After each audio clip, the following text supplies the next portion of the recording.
परसवात बरीच आंब्याची झाडं आहेत आणि जरी आंबे उतरवले असले घळाने तरी काही पुढच्या लॉटसाठीचे झाडावरती आहेत जे कोवळे होते ते आणि असे अर्धवट तयार झालेले म्हणजे पाडाचे असलेले आंबे जे असतात तर ते काही वेळेला वाऱ्याने पडतात, काही वेळेला चानी म्हणजे खारुताई किंवा पक्षी अर्धवट खाऊन खाली पाडतात आणि असे बरेच आंबे रोज पडत असतात. तर ते रोज आंबे आम्ही वेचतो. बऱ्याचदा आम्ही गुरांना पण घालतो, आम्हीही खातो. तुम्ही मध्यंतरी एका मिनी व्लॉगमध्ये पाहिलं असेल आमची सोना गाय आंबे खायला रोज पळत असते ते.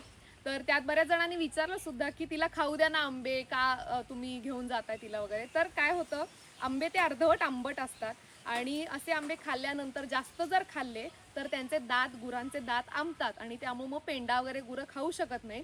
तर म्हणून त्यांना जास्त आंबे खाऊ देत नाही, पण तरीही रोज 2-3 आंबे सगळी गुरं खात आहेत. तर आत्ता जे काही पडलेले आंबे आहेत ते मी आता गोळा करते आहे आणि असे आंबे टाकून न देता त्यांच्यापासून आपण काय बनवू शकतो वाया न घालवता, तर त्याची वेगवेगळ्या प्रकारची तोंडी लावणी बनवली जातात. म्हणजे माझी आजी, आई अजूनही बनवतात.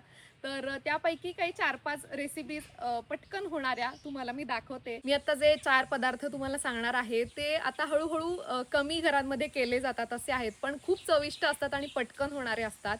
तर त्यातला एक आहे मेथांबा, दुसरा आहे कोयाडं, त्यानंतर तिसरं आहे त्याला आम्ही टक्कू म्हणतो आणि त्याचंच म्हणजे उपासाला चालणारं व्हर्जन म्हणजे आम्ही त्याला सुंदर चटणी किंवा लिमलेट चटणी असं म्हणतो. तर आता हे चारही पदार्थ साधारण त्याच्यातलं साहित्य सारखंच असतं, फक्त करायची पद्धत वेगळी वेगळी असते आणि त्याच्यामुळे चवही वेगळी वेगळी येते. तर चला सुरू करूया.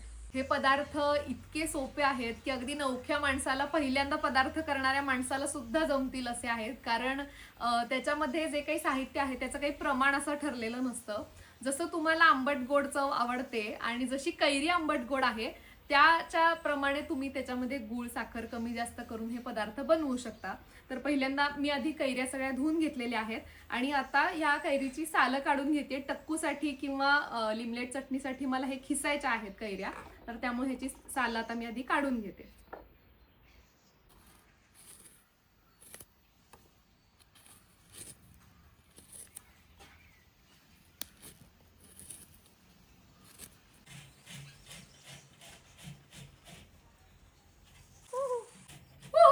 काय करते? कैऱ्या खिसतीये.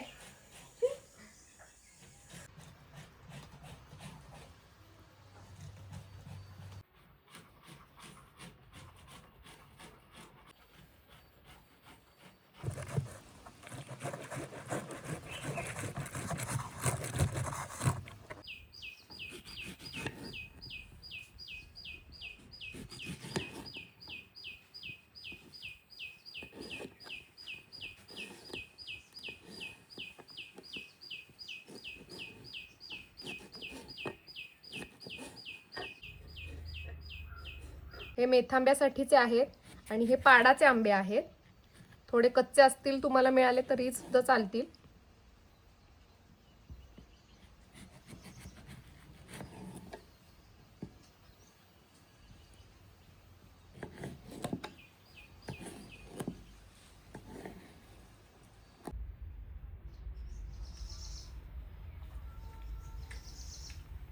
हा मस्त आंबट गोड.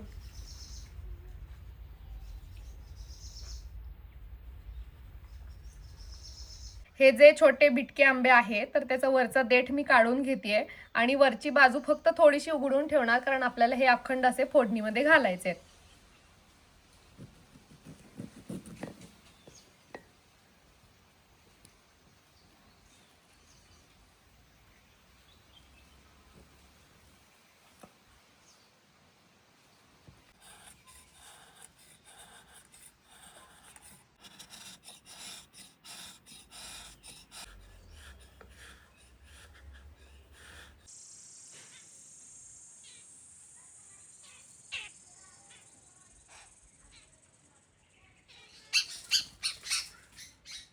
शेंगदाण्याचं कूट करून घेतेय.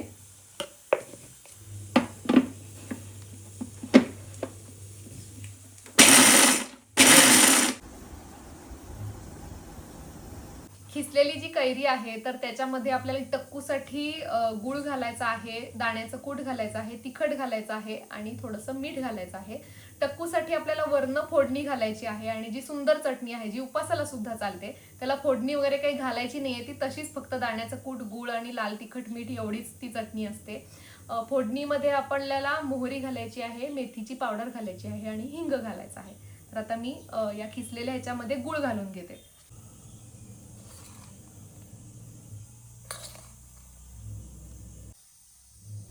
ह्याच्यात चवीनुसार मीठ आणि तिखट घालायचं आहे.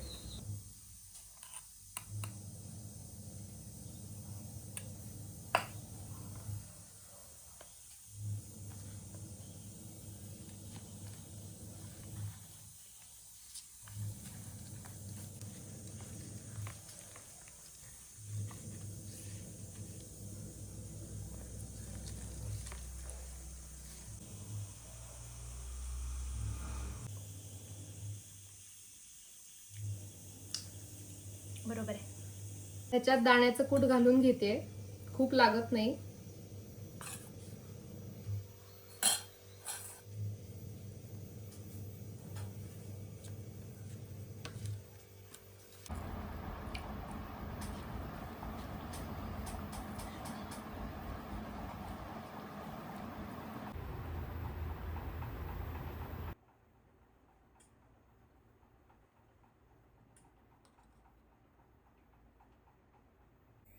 उपासासाठी सुंदर चटणीवरती तुम्ही तिखट आणि जिरेपूड घालून वरून गरम तेल घालून फोडणी सुद्धा करू शकता.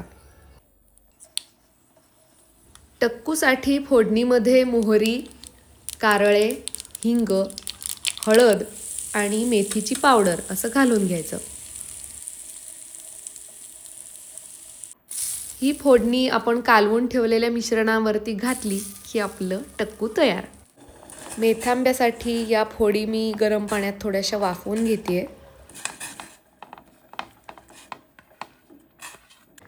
मेथांब्यासाठी आपल्याला फोडणीमध्ये मोहरी, कारळे,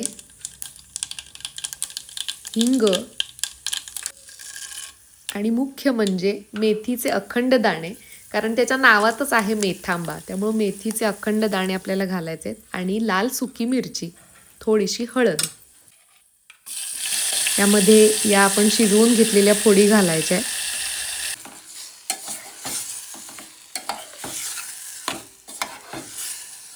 फोडींचा रंग हलकासा बदलला की ह्याच्यामध्ये गूळ घालायचा, चवीनुसार मीठ घालायचं आणि छान उकळी आली की आपला मेथांबा तयार. मेथांब्यासाठीच्या फोडी ज्या पाण्यात शिजवून घेतल्या त्याच पाण्यामध्ये कोयाड्यासाठीच्या ह्या कैऱ्या वाफायला ठेवायच्या. कैऱ्या थोड्या शिजल्यानंतर ह्याच्या साली काढून घ्यायच्या.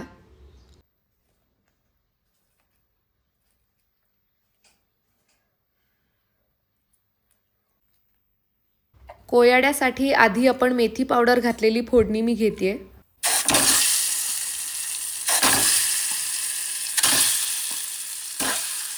अखंड कैऱ्या फोडणीमध्ये घातल्यानंतर आपण ज्या पाण्यात शिजवलेलं आहे ते पाणी यात घालायचं.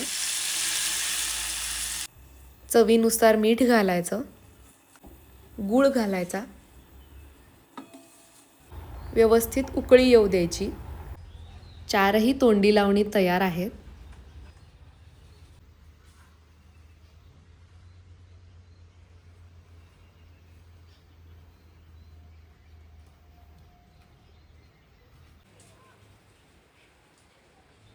पाडाच्या आंब्याचे बनवलेले हे चारही पदार्थ, चारही तोंडी लावणी तयार झालेली आहेत. आणि जरी आंब्यापासूनच आणि गूळ आणि फोडणी हे साहित्य सारखंच असलं तरीही प्रत्येकाची चव वेगळी लागते, प्रत्येकाचा रंग वेगळा आहे, प्रत्येकाचा स्वाद वेगळा आहे आणि सगळे हे पदार्थ पटपट तयार होतात. आणि खास करून जे कोयाडा आहे तर ते रायवळ आंब्याचंच बनवलं जातं. बाकीचे जे पदार्थ आहेत ते कलमी आंब्याचा किंवा हापूस आंब्याची कैरी किंवा पाडाचा आंबा चालू शकतो, पण कोयाड्यासाठी रायवळ आंबाच वापरा. आणि आता मी ह्याची सगळ्याची चव घेऊन बघते. ही उपासाला चालणारी सुंदर चटणी किंवा लिमलेट चटणी ही थोडी सौम्य असते, ह्याच्यामध्ये फार आपण फोडणी घातलेली नाहीये आणि त्याच्यामध्ये जिऱ्याची पूड घातलेली आहे. तर ही आत्ता ताजी तर छान लागतेच, पण आणखीन 2-3 दिवसानंतर आणखीन थोडीशी घट्ट होते, छान लागते. हे आहे टक्कू. तर टक्कूमध्ये मेथीची पूड घातलेली आहे त्यामुळे त्याचा स्वाद लागतो छान. आहे मेथांबा. मेथांबामध्ये सुकी मिरची पण आहे आणि अखंड मेथी पण घातलेली आहे, तर त्याचे दाणे मध्ये मध्ये लागतात, तर त्याची वेगळी चव लागते. आणि हे आहे कोयाडं.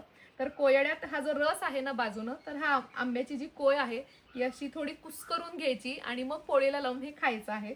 तर मी कोयाडं खाते.